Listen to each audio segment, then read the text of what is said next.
there! Welcome back to the channel. Hopefully you guys are having an amazing day, or if you're actually brand new, as I always say, welcome to the channel, not welcome back. You can forget the whole back part. 12-minute video, Dark Side of Japan, The Lost Generation. Let's watch this together. Let's learn something new. Inaugural video from this guy right here. Okay, let's do this. Come on, follow me, right, as we come watch what exactly is going on here, right? Why did they call it the Dark Side? What the fuck is, what is this Xbox shit open? Don't open that. Okay, the Dark Side of Japan. Let's go. If you look at Japan from the outside, you'll see this. Robots, advanced tech, basically zero crime, incredible culture, the third biggest... And racists. I see a whole lot of racists there. I'm not gonna hold you. Like, you ever been to Japan? I've never been to Japan, but I hear it's racist as fuck. Like, they just be, oh my god, like, they just be, they can't, it's like they never seen a black person before. I'm not even gonna hold you. Like, they see a black guy walking through the streets, like, they all gonna be taking pictures, they're gonna be over there like, like they're gonna be like mad surprised and shit. I don't know. I know it's an oversimplification. Like, I don't want to say that. It's a generalization of the people of Japan. I don't want to disrespect them. I love people of Japan out there, but look, even somebody from Japan would probably have to agree. You know, I'm sure they don't mean bad by it. You know, it's just like they kind of are a little bit racist. You know, I gotta put that out there. I mean, I can't let it pass. You know, economy in the world, healthy population, and companies that are famous all over the world. They be living up to like 130. In many ways, an ideal country. But if you look closer under the surface, you'll see that while all of that is true, there is another, much darker side to the life in Japan. Unbeknownst to most of the world, Japan has millions of people who have failed to succeed in the society and ended up completely isolated from it. Without access sounds like every society ever, though. Like, where does that not happen? Jobs, marriages, and means to live a normal and happy life. They are known as the Lost Generation, and they make up almost 15% of the population of the country. I'm sorry, what? Jobs, marriages, and means to live a normal and happy isolated from it. Without access to jobs, marriages, and means to live a normal and happy life. They are known as the Lost Generation, and they make up almost 15% of the population of the country. And their sad story is a symbol of Japan's fall from grace, and a sign of its disturbing future. This is the Dark Side of Japan, the Lost Generation. Okay. You piqued my interest, tell me. What's going on there? What's While this is now mostly forgotten, in the 1980s, Japan was seen as the next economic superpower that was going to replace the United States and completely take over the global economy. In a similar way, have you seen the city of Tokyo? Tokyo be lit as fuck. Tokyo's huge. I want to go there today. It seems so certain that there was a serious anxiety about Japan in the US, with articles like this one talking about an economic Pearl Harbor and how Japan is going to buy the entire United States, and with movies like Die Hard, Rising Sun, and Blade Runner all featuring the trope of Japanese corporations taking over America and the world. This anxiety was the result of the Japanese miracle. 3 decades of enormous consecutive economic growth. Shouts out the Japanese. Unique Japanese economic system. They're actually crazy for that bounce back since Hiroshima and that, you know, World War. They're actually crazy for their bounce back ability. You gotta admit it, bro. The Japanese, their bounce back ability is on 100, 99, bro. 99 overall bounce back. You know, like holy fuck. Like shouts out Japan, bro. I don't know how they did it. I honestly don't know. That was, at the time, seen as superior to the Western model. Basically, it was based on cooperation between gigantic corporate cartels and the Japanese government. These cartels, called keiretsu, were basically alliances of the biggest Japanese corporations, owning shares in each other and, while formally independent, working together to back each other up. And the biggest keiretsu were given unfair support from the government in the form of enormous loans distributed by the state-owned National Bank of Japan. This basically meant that these alliances had access to an infinite stream of cash to finance their aggressive expansion abroad, while at the same time, the government would but that's not how money works, though. What do you mean they had an infinite amount of cash? You can't just infinitely print cash. That makes the value go down. But do you mean like, did they have the most amount of money anywhere? Is growing the economy and shit? That's where they So they had that. Okay. foreign I'm companies getting from it a little bit. expanding into the Japanese I'm not market. getting it. It wasn't a healthy system I got distracted for like 5 seconds, and I don't want to go back. You miss something 5 seconds. You get distracted 5 seconds, you're gonna miss it. You're gonna fucking miss it. So you gotta pay attention. or a fair one, but it was working. The Japanese stock market was booming. Japanese products were conquering one market after another, and regular people knew that if they worked hard and got a university degree, they would get a solid job at a large corporation that would mean the guarantee of a lifetime employment. Japan was unstoppable and everything was going great. Until it wasn't. Until when? By 1991, Japan had been growing Yo, extremely shouts out Japan though. I have a Honda. You know, I love my Japanese cars. We all love our Japanese cars out there. Most reliable cars out there. They can't be topped. They can't be matched. Like Japanese cars are just the best in my opinion. Like, honest to God. fast for 3 consecutive decades, and it became the second biggest economy after the United States. As the economy was growing, prices of real estate and values of companies listed on the stock market were growing as well. But by the end of the 1980s, this growth went into an overdrive and turned into a speculative mania. Basically, everyone thought that the economic boom and the growth of assets will continue forever, and the more you invest, the more money you will make. And meanwhile, the National Bank of Japan continued to print out and lend money to basically anyone who asked, regardless of what the money was for or how trustworthy the creditors were.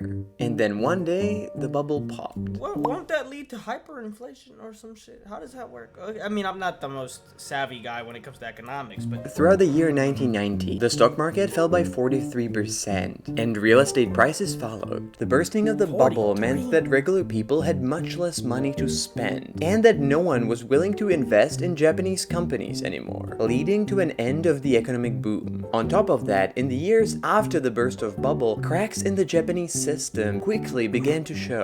It was revealed that corruption was widespread and common in Japanese business and government, from insider trading to stock manipulation. the Yakuza? I'm sorry, when you say Japan thugs, I instantly think Yakuza. And are they even Japanese? I don't even know. I fraud think so. and bribery, and that the practically unlimited supply of loans created hundreds of zombie companies. Businesses that would have gone bankrupt years ago, but that kept surviving on never-ending supply of cheap money borrowed from the state. In one decade, Japan went from being called an economic tiger riding the Japanese miracle to being called the sick man of Asia. But while this was a drastic downfall, it wasn't that unique. Economies of different countries go up and down, and that's part of life. But in Japan, Or that's what you've been indoctrinated to believe. That's just the way things are. That's just the way it is, you know? It's still the best system out there. I'm not gonna get into all that though. was different. Unlike in other countries, the economic downturn in Japan had devastating effects for a whole generation. Effects that millions of people have never recovered from. So why was that? Well, in order to answer that, we need to understand the Japanese work and hiring culture, Damn. which is, to put it mildly, very intense. This And song it kinda- has several shit unique kinda- aspects that make it quite different from any other job market in the world. A corporate career in Japan starts with Shushoku Katsudo, a unique Japanese job hunting ritual that university graduates go through at the end of their studies. Many Sounds like companies, everywhere. Sounds including like the US. biggest Keiretsu, hire only fresh graduates, and only once a year, but in mass. Loads of people at once. The fresh graduates pass the job hunting ritual, filled with group interviews and seminars that Group thousands interviews? of people dressed in identical black and white suits have to go through. And at the end of it, they get a job. And they keep that job for decades until retirement, in Wait. line with another Wait, common so do you policy. pass just for showing up, or are they actually gonna like grade you or something? Are they gonna like check to see what you wrote down, and they're like, "Oh, you like to watch hentai, therefore we're not gonna hire you," or, "Oh, you like to wear dresses on the weekends, we're not gonna hire you." Like, are they like genuinely checking the shit, or is just anybody that pulls up is just getting hired on the spot? I didn't get that part. I missed that one. known I don't as know if you said it. Shushin Koyo, or lifetime employment, and their company Wait, so they get guaranteed lifetime employment? Where they do that at? We need that here? See how many motherfuckers? Come on, dog. Motherfuckers be getting fired all the time. But do you really want lifetime employment, though? I never really see any job as you really wanting to stay there your whole life, though. Like, that's not what you want to dedicate your whole life to. Like, what about your passions? Don't you want to do something more that you like more, not just something that pays the bills? Why not go for your passions? Why not go for what you really want to do, what you love, you know? For your desires, for what you always dreamed of as a little kid. Go after that shit, man, especially in the booming economy. You know, they're gonna try to entice you with this lifetime employment thing to give you a sense of security. I bet you even this shit's not even secure. Nothing's secure. Fuck out of here. And even if it was secure, why would you want that much security at a job? Like, imagine if it's a job you hate and you have lifetime employment. You're gonna think so many times before quitting, when in reality, you probably should quit. If you don't like the job, you probably should.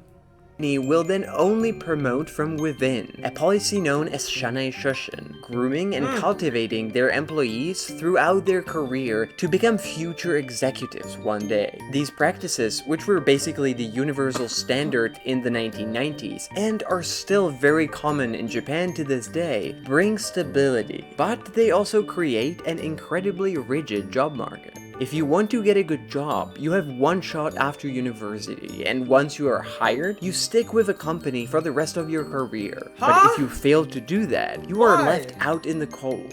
And the doors of most companies will remain closed to you forever. But the point is that when the economic bubble burst and the economic boom... So there's no changing of jobs, so there's no open positions. You fill up all of the positions with people that you get... these type of interviews, people go there just like everybody else, like the Men in Black, and they get hired on the spot. And then those motherfuckers that are sitting there, that group there, are gonna be working at your company forever, no matter what? Can they get fired? What do you mean? Or are you just saying like guaranteed employment, like even if we have a recession, even if shit's going down, we're not just gonna fire you just for the sake of money, but if you do fuck up, then maybe we'll fire you, or if your numbers are too low, maybe we'll fire you. Ended. This ritual was broken. While during the boom, it was not that hard to get at least some corporate job. After 1990, most companies froze their hiring entirely for almost the entire decade. And they were not hiring any graduates at all, in order to keep all of their lifelong employees during the economic crisis. They eventually resumed their hiring in the new century, although finding a job became much harder ever since. But for a whole generation of people who graduated in the 1990s, it was too late. They were not graduates anymore by then, and so the companies would not hire them, as they were hiring fresh graduates instead. Those people, whose only fault was being born at the wrong time, missed their shot and fell through the cracks of the system, and a whole generation, millions of people, were left behind, destined to spend the rest of their lives on temporary, part-time, low-paid jobs. This period became known as the Employment Ice Age, and people who graduated during that time as the Lost Generation. And since the Japanese economy never fully recovered, more young people graduating in the 2000s and then 2010s joined their ranks, and the period of the last 30 years became collectively known as the Lost Decades. This is obviously tragic for those who are part of the lost generation, but it doesn't affect just them. Instead, their sad fate negatively affects the entire Japanese society, and it casts a dark shadow over Japan's future. There is an entire generation of people, now in their 30s and 40s, who are missing from the job market entirely. They usually live with and often off their parents. They were never economically secure enough to start families of their own, and they never had proper jobs and careers. Around 15% of the population, almost 17 million people, are considered part of the lost generation, and they make up the age group that's the most important for an economy of any country. It's the people in their 30s and 40s who usually spend the most on their families, housing, taking mortgages, buying cars. They are those who keep the economic engine going. But in Japan, there's no one to do that now. And economy is not Japan's only problem that's getting worse because of the lost generation. Currently, the country is dealing with what's been called super aging. Japan has the highest percentage of elderly people, almost 30% of the population in the world, and it's aging more rapidly than... That's because they don't fucking die. That's why, bro. You ever read the book Ikigai and how, like, I don't know if it has something to do with, like, the where they are in the hemisphere, but they also, you know, they drink a lot of green tea. You know, I had my green tea right here. You know, I'm following in the footsteps of my fellow Japanese people. They drink their green tea and they live with their ikigai. Ikigai, however the fuck you say it. You know, it's just living passionately, living purposely, always moving, always going out, getting some sun in your skin, staying active, no matter what the age, and always working. Not work, because it's not a job, but there's an island specifically where they don't even necessarily, like, do work. Excuse me, holy shit. Because they don't even find it to be work. It's just a passion that they have. It's just, like, something that they love to do, like drawing or something like that. Like, if you love designing, you love making designs, drawing, whatever the fuck, you can become like a, you work at a company where you draw, you make cartoons, you make comics, you maybe become a digital designer, something like that. And most of the people, they just, I don't know, I guess most, I don't really know, I mean, I'm not there, but it says that pretty much a lot of the people there, they just, if they're super centenarians, which means people who are 110 and up, then they live they live passionately. They keep close contact with people, have strong, healthy relationships, I believe. And even if they get fired from their jobs, they never stop doing it. They never stop doing the thing that they live for, which is the ikigai. That's what it means. The thing that you live for, the thing that gets you up in the morning, the thing that you seek every day, that you are happy that you get the chance to wake up to go and search for, to go and do, to go and explore. That's what the ikigai is. You know, the reason to wake up in the morning. And apparently a lot of motherfuckers in a specific island in Japan, they figured out the art of knowing their ikigai. You know, and that shit apparently, it's probably something else, some secret that wasn't included. But that's what they say is what causes them to live to be, 110, 117. I mean, they have a whole Wikipedia page for oldest Japanese people. It's like the only country I know that has that page. Because there's hella motherfuckers in Japan that made it to like 120 or 117. Like, they don't die. Like, I don't any other country. And that is partly also because of the millions of children that the lost generation never had. By 2050, the ratio between seniors and people in the working age will be 1 to 1.3, meaning that there will be almost as many people over 65 as people between 15 and 64. In any country in the world, the elderly are dependent on the taxes paid by people in what's called productive age. But in Japan, this will be at some point... There's gonna be as many people 65 and up as people between 15 and 65? Holy shit!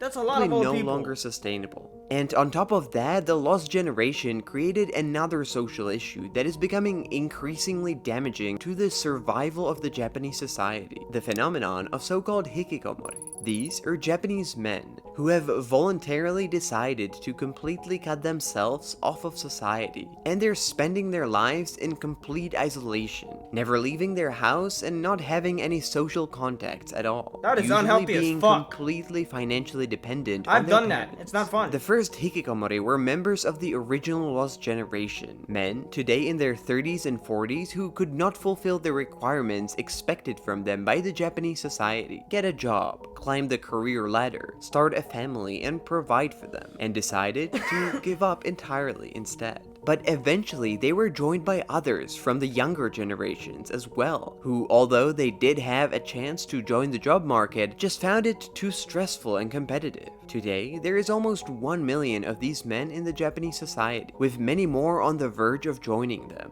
And the social phenomenon is quickly becoming a very real mainstream problem, affecting the entire society. The Japanese government... Somebody get David Goggins down there. Somebody get David Goggins in a one-way flight. Get David Goggins down to Japan right now, homie. Right now. They're gonna need them some David Goggins. Motherfuckers out here giving up in Japan. Get the fuck out of here, man. It's harsh. It's hard out there, man. Fuck. You hate to see it. Shouldn't be giving up. Can't give up, but then again, what can they do, though? Like, is it generally the doors are closed, they can't do anything? Or have they just... Ugh, I don't know. government is aware of the extremely negative impacts that the existence of the lost generation and the growing number of hikikomori are having on the Japanese society and economy. And it has announced that it will try to help the lost generation to get back up on its feet and reintegrate those who have secluded themselves from the society. But so far, it had very little success. The problem is that the Japanese economy is still not doing great, and at the same time, it still has extremely rigid work culture. Not only that people are expected to work extremely long hours and comply with strict hierarchy, but many companies still follow the same pattern of lifelong employment, hiring only once a year and promoting only from within the company, making it impossible for the employees to take breaks or even to get a second chance if they fail to get their foot in the door. And so millions of people are stuck, and their numbers are constantly growing as more young people fail to succeed in the ruthless system, and eventually they just give up. What? Get out of here, man. This is what's so. Shit. If you look at Japan. Shit. Let's see what people are saying. Nuke 'em? Okay, you know what? Hopefully you guys enjoyed the video. The Dark Side of Japan, The Lost Generation. Okay, came out about a month ago. 1.6 million views. Shouts out Explained with Dom. The GOAT. Mans is a fucking GOAT. Leave a like. Let me know what you guys think. Let me know what you guys want me to react to next. Let me know if you made it all the way to the end of the video, because if you did, you're a fucking GOAT. And I will be seeing you in the next one. Okay.